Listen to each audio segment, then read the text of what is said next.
पाकिस्तान 'ਚ पंजाबी कॉन्फ्रेंसां दे सब तो वड्डे नैटवर्क पंजाबी नैशनलिस्ट फोरम वालों जी आयां नूं। अगर तुसी किसी इलाके ते हुक्मरानी करना चाहते हो तो 4 काम करने पैणगे।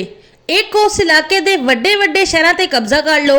दूजा, सरकारी नौकरियां ते गलबा कर लो। तीजा, सहाफत ते दस्तरस हासिल कर लो। चौथा, सियासत करना शुरू कर दो।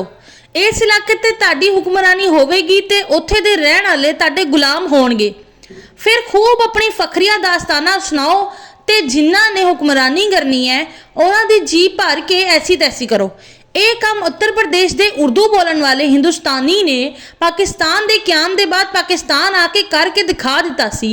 हिंदुस्तानी मुहाजरां की कब्जागिरी वाली मुहारत तो पंजाबी सबक सीख लो कि पाकिस्तान के वड्डे वड्डे शहरों च पंजाबियों की अक्सरीयत है। पाकिस्तान के 1 लाख तो ज़्यादा आबादी वाले 98 शहरों चों 62 शहर पंजाबी अक्सरीयत आबादी वाले ने। पंजाबियों का पाकिस्तान ते हुक्मरानी करन दे लई इन्हां 62 शहरों तो मुकम्मल कंट्रोल करना जरूरी है।